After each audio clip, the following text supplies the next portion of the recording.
बोलो सियावर रामचंद्र भगवान की जय। पवन सुत हनुमान की जय। रमापति रामचंद्र भगवान की जय। ओम नमः पार्वती पते। हर हर महादेव हर। सर्व संतो देवों ने आदेश आदेश आदेश। जय सच्चिदानंद जय सच्चिदानंद जय सच्चिदानंद।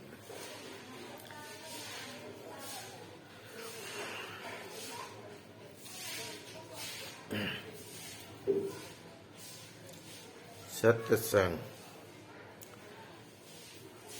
सारा विचार।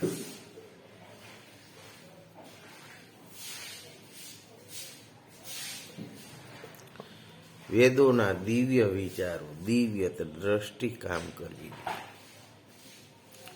પેલી તો હું તમને સમય યાચના કરી દઉં, કારણ કે હું કોઈ જાજુ ભણેલો નથી, કોઈ કલાકાર નથી, કોઈ કવિ નથી, કોઈ રામાયણકાર નથી। હું તો એક કાળા માથાનો સામાન્ય માણસ છું અને પરમાત્માની હુકમ થાય ને એટલે એમ થાય કોઈને સારા વિચારો સંભળાવું। અને આ જે કાંઈ બોલું છું ને એ કોઈ સંત પુરુષોએ લખેલું છે ને એ વાગોડીને હું તમને સંભળાવું છું। પણ એમાંય કંઈ બોલવામાં કોઈ શબ્દનો ઉચ્ચારમાં કંઈ બોલવા ચાલવામાં મારી કંઈ ભૂલ થઈ ગઈ તો મને ક્ષમા યાચના માગું છું આપને। કોઈને મારાથી ન ગમે એવું આમાં કંઈ મારાથી વપરાઈ ગયું હોય, મારા પોતાના શબ્દો બોલાઈ ગયા હોય તો ક્ષમા યાચના આપ સર્વની અંદર બિરાજમાન। જે સાંભળનાર સર્વે ભક્તોને, મહાત્માને, સર્વની જે સાંભળે તેની અંદર બેઠેલા શુદ્ધાત્મા ભગવાનને મારા કોટી કોટી વંદન। જય સચ્ચિદાનંદ જય સચ્ચિદાનંદ જય સચ્ચિદાનંદ। ઈચ્છન્તિ દેવાહ સુન્વંતમ ન સપનાય શ્રુપ્રયંતિ યતિ પ્રમાદ મતંદ્રા। શું કે આળસુ લોકો હંમેશા દુઃખ પ્રાપ્ત કરે છે, એટલે આપણે બધાએ કર્મનિષ્ઠ અને ઉદ્યમી બનવું જોઈએ। કર્મનિષ્ઠ એટલે કર્મમાં કાયમ રચ્યું પચ્યું રહેવું જોઈએ, નવરું નથી બેસવાનું। આ શરીર દીધું છે ને પડારા મારવા માટે નથી આપ્યું, આ શરીર કંઈક સારા કામ કરી લેવા માટે આપ્યું છે। આપણને હાથ પગ આપ્યા છે ને કર્મ કરવા માટે આપ્યા છે, પગ દોડવા અને ધર્મનું કાર્ય કરવા માટે આપ્યા છે। મનુષ્ય જીવનની અંદર કંઈ પણ અપેક્ષા ને ફળ આપણે હોય છે। દીકરી દીકરા પરણાવી દીધા પછી આપણી જવાબદારી પૂરી થઈ જાય છે, પછી પોતાના માટે, પોતાના પોત્રો માટે જે કંઈ કરીએ છીએ ને એ મારા વિચારા પ્રમાણે તમેનું કર્મ બાંધી છે। તમને એમ થાય કે દીકરા માટે કંઈક કરી લઉં, એ કરવાનું નથી। પછી તો 52 પછી તો વનમાં ગયા ને, વનમાં ગયા પછી પુરુષાર્થ અને કાયાનું કલ્યાણ કરવાનું છે। જ્યાં ત્યાં ભાટકવું, જ્યાં ત્યાં બેસી જવું, ગમે ત્યાં બેસીને મારી તારી કરવી, આ મનુષ્ય જીવન નથી। કંઈક ધર્મની જગ્યા હોય ત્યાં શરીરને ઘસવા કલાક 2 કલાક જાવ, પણ આજે ધર્મની તો ક્યાંક વાત કરવી। પોતાના ઘરમાં પોતાનું કામ કરવામાં પોતાને આળસ છે, તો બીજાનું શું કલ્યાણ કરવાનો છે। આજે મને મારું પોતાનું કામ કરવું છે એમાં આળસ છે, મારે દાળિયા નાખવા પડે છે, તો હું મારું પોતાનું કાર્ય નથી કરી શકતો તો હું બીજાનું શું કરી દઈશ? આળસુ લોકો હંમેશા દુઃખ પ્રાપ્ત કરે છે. આળસુ માણસ હોય ને એ શરીરને અનિરોગી બનાવે છે. બાકી જે કર્મ કરે છે, કર્મનિષ્ઠ છે, જે પ્રવૃત્તિમાં રહે છે, કોઈ પણ કાર્ય પોતાનું હોય, ખેતીનું હોય, ઘરનું હોય, મંદિરનું હોય, કોઈ પણ સાર્વજનિક કાર્ય હોય, જે પોતાની મહેનતને માને છે ને એ મહેનત જ કરતો હોય, એને ઝાડવું લઈને ચોખ્ખું કરવામાં એને શરમ ન હોય. કઈ જગ્યામાં જાય તો એ પૈસા વારીને વાસણ જ વિસરવાનું કામ કરતો હોય. કરોડપતિ મારી નજરે સામે જોયેલા છો, જે કાયમ 5 લાખનું વેપાર કરે છે ને એવા માણસોને મેં જોયેલા છે. એ પૈસા વારીને કામ કરે છે. શું કામે કરે છે? એને પોતાને સૂજી ગયું છે. આળસુ લોકો હંમેશા દુઃખ પ્રાપ્ત કરે છે. એટલે આપણે બધાએ કર્મનિષ્ઠ અને ઉદ્યમી બનવું જોઈએ. આપણે આળસને ત્યજી દેવાની છે. સારા કાર્યો કરવા માટે જ વિચારો કરવાના છે, સારા કામ જ કરવાના છે. જો આ મનુષ્ય દે નવરો બેઠો હોય ને તો નખો જ કાઢે. એમ કહેવતમાં કીધું, નવરો નખો જ કાઢે. યા બેઠો બેઠો કા બાજ ને કા બાજવા વાળો દે, કા મારી તારી કરવી છે. આ સિવાય મનુષ્ય જીવનમાં કાંઈ છે નહીં. સારા કાર્ય નથી કરવા. આળસ માનવીનો સાચો શત્રુ છે. સાચો એટલે મોટામાં મોટો શત્રુ આપણી આળસ છે. એ માણસને સમજાતું નથી. આજે મારી પાસે પૈસા હોય ને એટલે માણસોથી હું કામ કરાવી લઉં એટલે આપણે એમ સમજીએ કે આપણે સારા માણસોમાં ગણાતા હશું. અરે મૂર્ખ, સારા માણસોમાં નથી ગણાતા. રૂપિયા દઈને તારું કામ કરાવશ ને તારું શરીર બગાડશ. એ સારું કામ નથી. જ્યાં સુધી આપણાથી જે કાર્ય આપણું થાય ને ત્યાં સુધી દાળિયા કરવાની જરૂર નથી. જો દાળિયા કરીને તો ભગવાન ન મળે. આપણે બ્રાહ્મણ આપણે ત્યાં આવ્યા કંઈ વિધિ કરાવતા ને તો આપણે શું કહી, અદા એ જાપ તમે કરી નાખજો ને તો હું આ એનું ફળ એને મળે. આપણને કંઈક નડે છે એના માટે જે જાપાજપી કરવી છે એના પૈસા આપણે બ્રાહ્મણને આપીએ છીએ. શું છે? એ આપણી આડે છે કે અદા તમે એ જાપ કરી નાખજો ને જે વ્યવહારે થશે હું આપી દઈશ. અરે મારા બાપ, રૂપિયા ખર્ચીને કરમના પોટલા શું કામે બાંધો છો? અદાને કહેવાય કે અદા 2 દી 3 દી ભલે વિધિની વાર લાગે, તમે 108 કીધા છે ને જાપ, મારે 216 કરવા છે.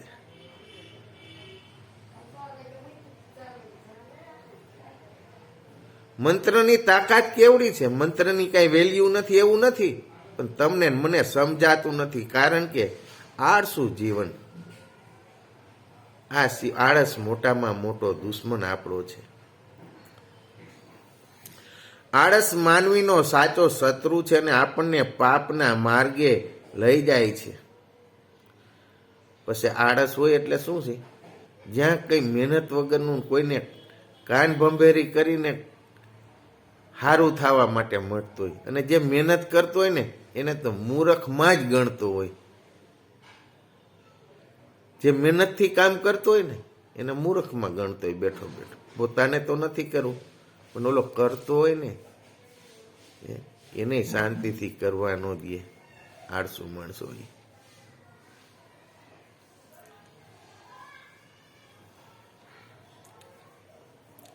સુસ્તી અને આળસુથી વશીભૂત થઈને આપણને અનેક પાપ કર્મોમાં ફસાઈ જઈએ છીએ.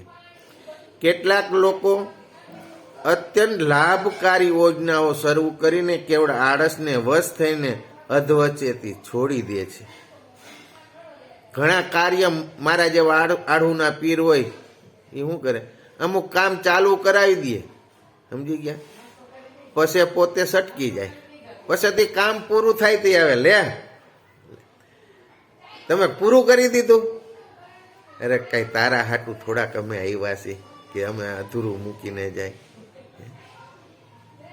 જે ભાવ વાળા માણસો હોય ને એ તો કરીને જાય, પણ ઓલાને તો ભાવ ખાલી કેવો હતો કે હું મોર આવીને ચાલુ કરાવી દઉં, એટલે મેં કર્યું કહેવાય, હું મોર આવેલો ને મેં કરાવ્યું કહેવાય. એમ પછી તો એ ઓલાને તો એ જસ ન આપી શકે કે ભાઈ મારે કામ હતું ને વયો ગયો, તમે આ કામ કર્યું ને ધન્યવાદ છે. ધન્યવાદ દેવાવાળા કોઈ નથી, કારણ કે ત્યાં હું ને મારું હજી જાતું નથી. એમાં એમ કેમ કે તે કર્યું એમ સારું, એમ કોઈ સારું કેવું એ સહેલું છે એમ માનો છો તમે?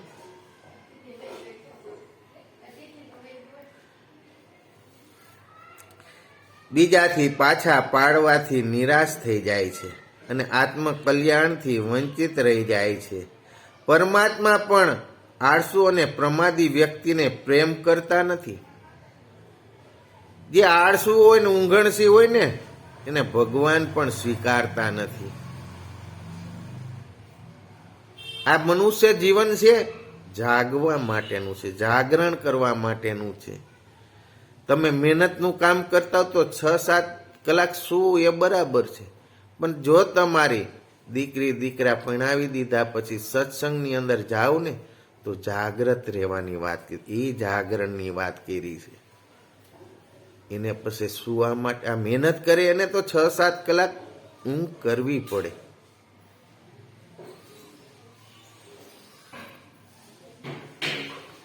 પણ આપણે એ ઊંઘે કરતા નથી. ઘણી વખત ઘરનું કામ કરીને પછી ભજનમાં જાય, સત્સંગમાં જાય, 2-3 દિવસ જાય, પછી ઘરે આવીને 2-3 રાત સૂતા રહી, એમ ઘરનું પાછું ભેળવાઈ ગયું હોય.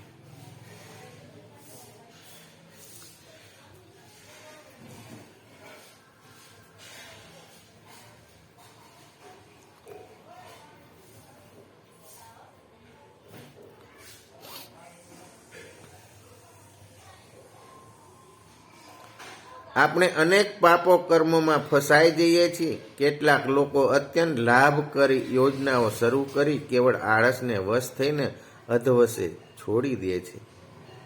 બીજાથી પાછા પડવાથી નિરાશ થઈ જાય છે અને આત્મકલ્યાણથી વંચિત રહી જાય છે. મોર ચાલુ કરાવીને વહી જાય ને એ આત્મકલ્યાણ ન કરી ગયા. આત્માનું કલ્યાણ એટલે પોતાનું કલ્યાણની વાત કરી. આમાં બેઠો ને એ આત્માની વાત કરીશ. એ પોતાનું કલ્યાણ નથી કરી શકતો, એ બીજાનું શું કરી દેવાનો છે? વંચિત રહી જાય છે. પરમાત્મા પણ આળસુ અને પ્રમાદી વ્યક્તિને પ્રેમ કરતા નથી. તેમનો પ્રેમ તો ઉદ્યમી અને પુરુષાર્થીને મળે છે. જે કર્મની પાછળ દોડે છે, ધર્મની પાછળ જે દોડે છે, મારું માનીને જે નિસ્વાર્થી ભાવે દોડે છે ને એને ભગવાન પાસે જવું નથી પડતું. એને ભગવાનને ખુદ એની પાસે આવવું પડ્યું છે. જે સંતો મંતો જે થઈ ગયા, જે ઋષિઓ થઈ ગયા, એને ભગવાનને મંદિરે જવું નથી પડ્યું. મારા બાપ એને ખુદને આવવું પડ્યું છે.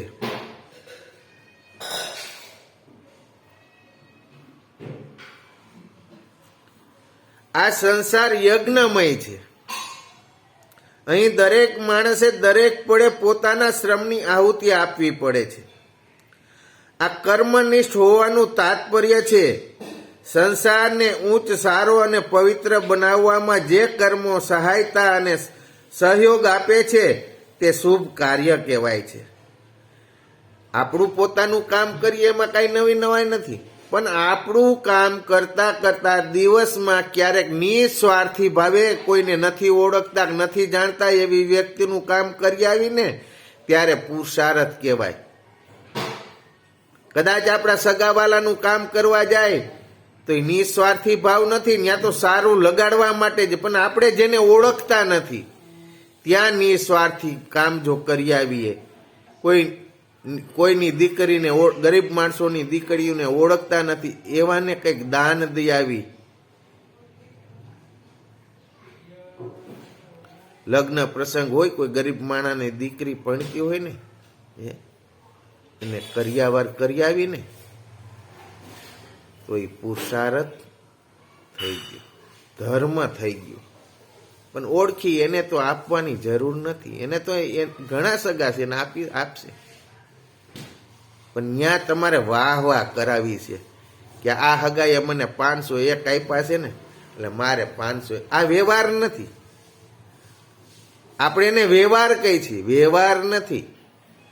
આપણે કોઈનું જમ્યાવી અને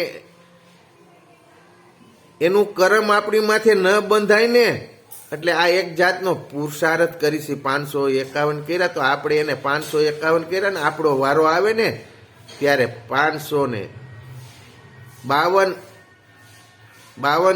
કરવા જોઈએ જો કર્મમાંથી મુક્ત થવું હોય. બાકી તો વ્યવહાર સાચવતા હોય તો વ્યવહાર હાલવાનો. અમુક તો એમ કે એને 20 નો કર્યો તો મારે 20 નો.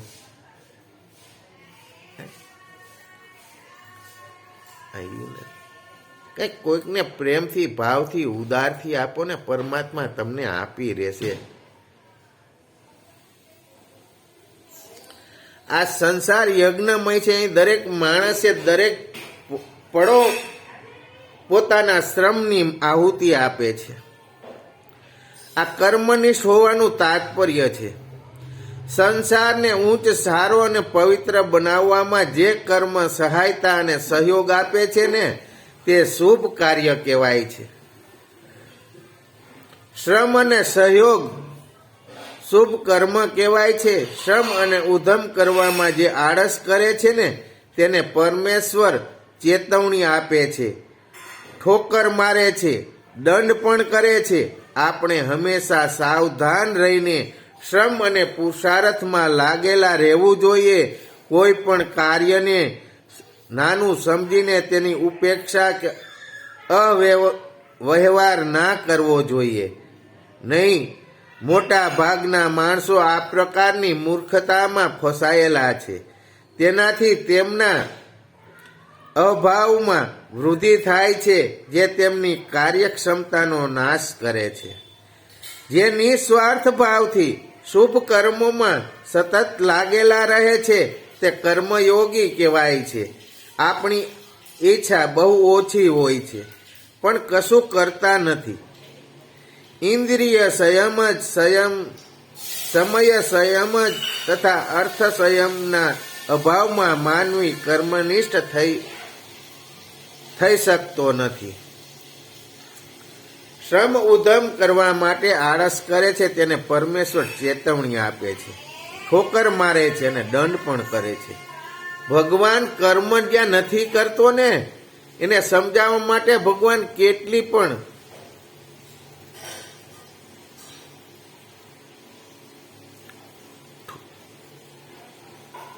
દંડ પણ કરે છે.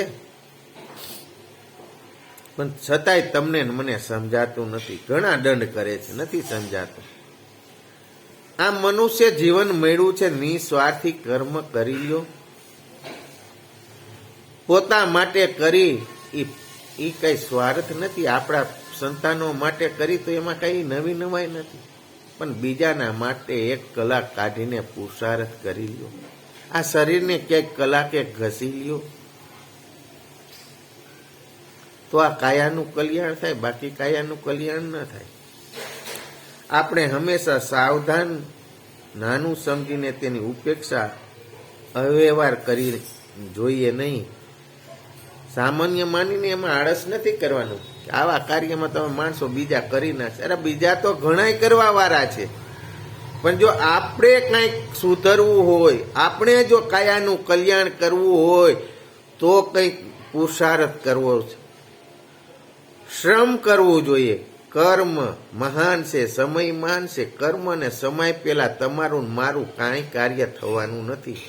તમેનું ગમે એવી બડાયું મારીને તમેનું પણ સમય સારો હોય અને કર્મ સારું કરીને આવ્યા હોય ને ત્યારે ડંકા વાગે, ડંકા.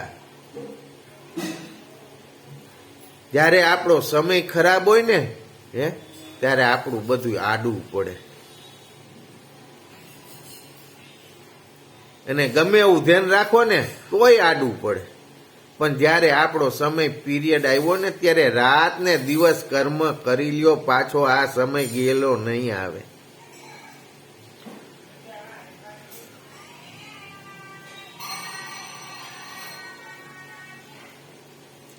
મોટા ભાગના માણસો આ પ્રકારની મૂર્ખતામાં ફેસાયેલા હોય છે. અમુક માણસો તો મારી જેમ શું છે, બળાયું જ મારતા હોય, ઓલું કરી નાખ, ઓલું કરી નાખ. પાછો એમ કે ત્યાં પછી જ્યાં આપણે આવ્યા ને ત્યાં મેન માણસ ને એને એમ કે હું બધું કરી આવ્યો કામ. એમ ન કે મેં બીજા પાસે કર્યું. આ ભાઈ હતા ને કે આ ફલાણા ભાઈ હતા, કે અમારા ગોરધનભાઈ હતા, કે અમારા હસુભાઈ હતા, કે અમારા ભરતભાઈ હતા, એની પાસે મેં કરાય, એ લોકોએ મને કરી દીધું ને, સારું કર્યું, એને ધન્યવાદ દેવાય, એને કોટી કોટી વંદન કરાય. જો તમને શ્રમ કરવાથી, કર્મ કરવાથી શરીરને તકલીફ પડે છે ને, એ તકલીફ એને પડતી હોય, એનામાં એ જ પરમાત્મા બેઠોલો. તમે મેં ક્યારેય જોતા નથી. મને કોઈક ખરાબ રીતે બોલાવે તો મને નથી ગમતું, તો હું બીજાને ખરાબ રીતે બોલાવું તો એને ગમવાનું છે? નથી ગમવાનું.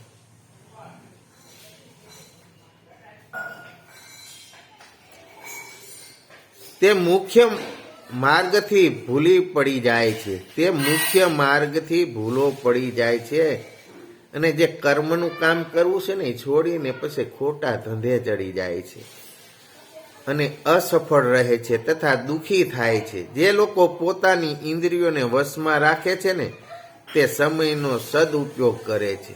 આપણી જે ઇન્દ્રિયો છે એને જો સંયમમાં રાખશું ને તો આપણા ધારેલા કામ ગમે ત્યારે સફળ થાય. પણ આપણા વિચારો ક્યાંય ખરાબ રસ્તે દોડતા હોય તો એમાં આપણા કાર્યો સફળ ન થાય, આપણું કામ કોઈ દી બને નહીં. સારા વિચારો દોડતા હોય ને તો સફળતા મળે.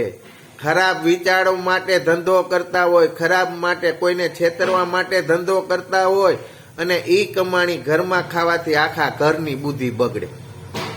જેવું મહેનતનો પરસેવો જેવો પૈસો છે ને એવા જ્ઞાનને સંસ્કાર આવે.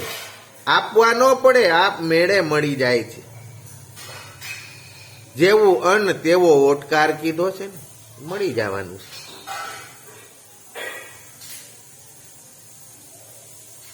સમયનો સદુપયોગ કરે છે, અર્થનો અનર્થ કરવાની છૂટ આપતા નથી.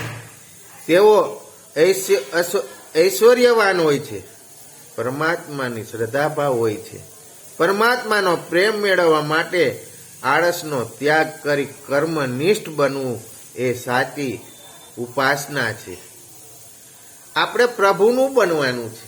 ગમે ત્યાં કોમેની ઘરે ગયા હોય, સગાવાલાની ઘરે ગયા હોય તો આપણું ઘર માનીને ત્યાં કર્મ કરી લેવાનું.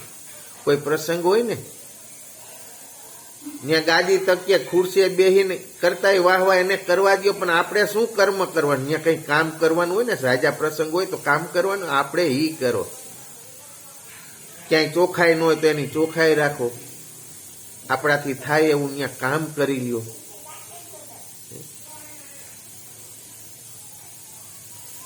માનવીને મન અને રાષ્ટ્રને ઉન્નતિશીલ બનાવવાના કેટલા માપદંડ છે. માનવીને અને રાષ્ટ્રને ઉન્નતિશીલ બનાવવાના કેટલા માપદંડ છે. આજે જરૂરી ગુણો છે તેમને શ્રીમદ ભાગવત ગીતામાં દેવી સંપ્રદા કહ્યા છે અને જીવન મૂલ્ય છે. તેમનામાં માનવ જીવનને મૂલ્યવાન બનાવવાની ક્ષમતા હોય છે. શું કીધું છે? માનવી અને રાષ્ટ્રની ઉન્નતિશીલ બનાવવાના કેટલા માપદંડ છે. રાષ્ટ્ર માટે પણ કંઈક સારું કામ કરવું જોઈએ, સારા વિચારો હોવા જોઈએ, કોઈને સારા વિચારો આપવા જોઈએ. કંઈ આપણાથી થાય એટલું રાષ્ટ્ર માટે કરવાનું છે. એમાંય માપદંડ હોય છે. જેવા કામ કરીએ ને એનું ફળ જરૂર મળે. જે ભાવથી તમે કરશો એ ભાવનું ફળ મળે. આજે આપણે અહીંયા કોઈ કારીગર આવ્યો હોય ને એને આપણે પૈસાથી કામ કરાવીએ છીએ ને, પણ એ સુખી અમુક કારીગરો નથી થતા. એનું કારણ શું? કઈ પૈસા જેટલું કામ કરવું છે અને એ વિચાર કરે છે કે આ શેઠિયો તો હું 1 કલાક કામ કરી જાઉં તો આટલું બધું કામે છે, એટલે કામ ન કરે, એટલે ત્યાં કર્મ બાંધે છે. અને એવા જ માણસો દુઃખી છે જે શેઠિયાઓનો હિસાબ રાખે છે અને પોતાનું જે 8 કલાકનું કર્મ કરવું છે ને એ 4 કલાકે નથી કરતો, એટલે કર્મના પોટલા બાંધીને દુઃખી છે. નિષ્ઠા, સારા વિચારો, શ્રમ કરો. 8 કલાક બંધાયેલા છીએ. હું ગોરધનભાઈને અહીંયા નોકરી કરું છું 100 રૂપિયામાં, તો મારે ગોરધનભાઈને 101 નું કામ કરીને દેવું છે. 8 કલાક નહીં, 8 કલાકને માથે 5 મિનિટ કામ કરીને દેવું છે. એમ કેવા જોઈએ ઘરધણી ભાઈ હવે બંધ કરો, આજ ઘણું કામ થઈ ગયું, એને સંતોષ કરાવી દો ને, તો એ જે મહેનતણાનો રૂપિયો મળે છે ને એના ડંકા વાગે ને તમારા ધાર્યા કામ થાય, તમારી ઘરમાં દવા ન લેવી પડે.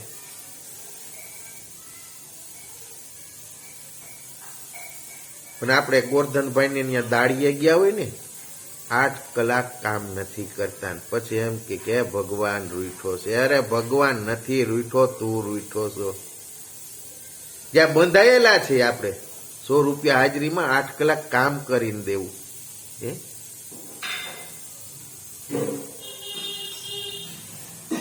આજના તો કારીગર કેવા તમને કહું, વાત નથી કરી, કારણ કે કર્મ બાંધવાનો ધંધો કરવો ને નથી કરી જવા.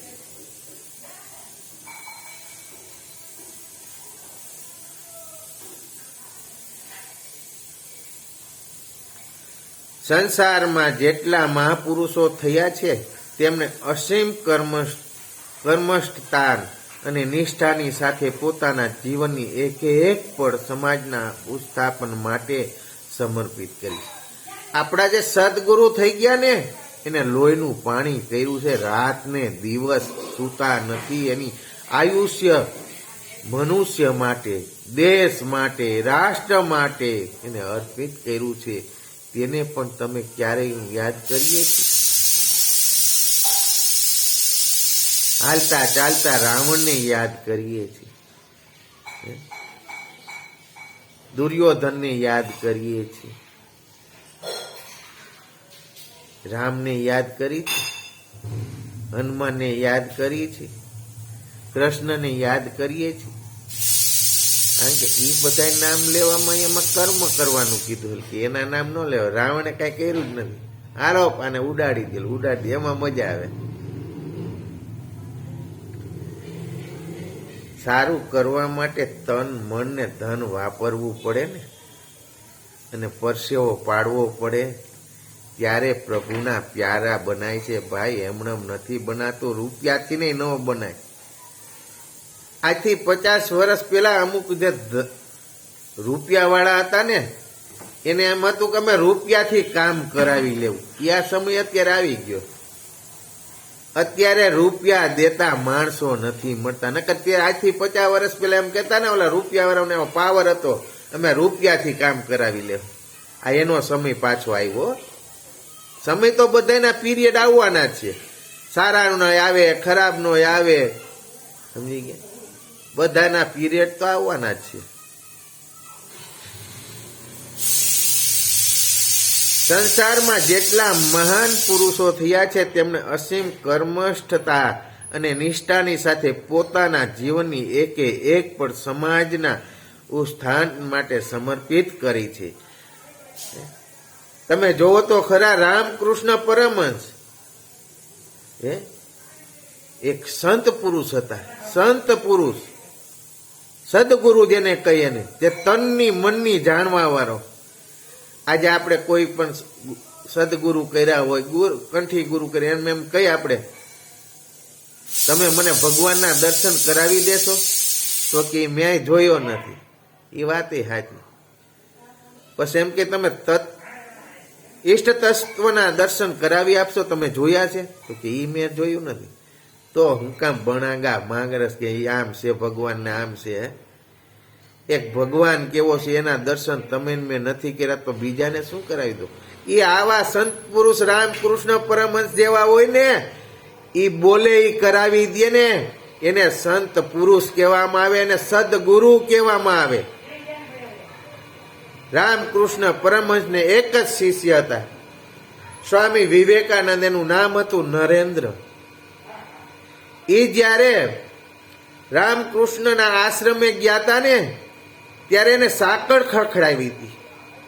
ત્યારે એને સાંકળ ખખડાવી એટલે રામકૃષ્ણ પરમહંસને તો અગાઉ ખબર જ પડી ગઈ હતી કે મારો શિષ્ય નરેન્દ્ર, અરે સ્વામી વિવેકાનંદનું બાળપણનું નામ નરેન્દ્ર હતું. પણ પ્રશ્ન એને ખખડાવીને સાકર એટલે રામકૃષ્ણ પરમહંસે પૂછ્યું, કોણ છો? તો અવાજ ન મળ્યો. આ તમે કોણ છો કે જવાબ ન દે. પછી જવાબ પાછો મળ્યો, એ કોણ છું એ તમે વિચારો ને.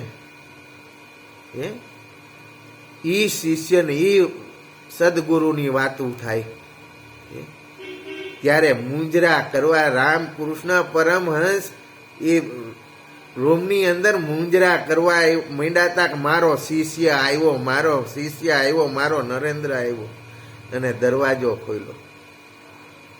આ રામકૃષ્ણ, આ તો ટૂંકામાં છે. આનું તો તમે રામકૃષ્ણ પરમહંસની જો કથા વાંચીએ ને ભાઈ, આપણી જિંદગી વહી જાય. સ્વામી વિવેકાનંદ છે, મહર્ષિ દયાનંદ છે, સ્વામી વિવેકાનંદ છે, સ્વામી રામતીર્થ છે, લોકમાન્ય તિલક છે, મહાત્મા ગાંધી છે, ડોક્ટર હેડગેવાર વગેરે અનેક મહાપુરુષોના જીવનમાં આપણને તેમની શ્રેષ્ઠ ઉધમશીલતાના દર્શન થાય છે. કોઈ દી કર્યા છે? કોઈ દી આ સંત પુરુષોનું નામ સ્મરણ કર્યું છે? નથી. નવરા થાય એટલે બણગા મારવા, પાનની દુકાને, કરિયાણાવાળાની દુકાને કાં ઓટા ભાંગતા હોય મારી તારી કરવા સિવાય કાંઈ કરતા નથી. આમાં સદગુરુ કોને કેવો, ગુરુ કોને કેવો, એ તમને મને ક્યાંથી ખબર પડે? આની માટે મારા બાપ ઉજાગરા કરવા પડે ત્યારે સતગુરુ મળે, સદગુરુ મળે. બાકી ઘરે બેઠા બેઠા મળે, પણ જો એના સ્મરણમાં, એના સાનિધ્યમાં રાત ને દિવસ રહ્યો ને તો સદગુરુને ઘરે આવવું પડે. સદગુરુ કરવા, શિષ્ય બનાવવા આવવું પડે.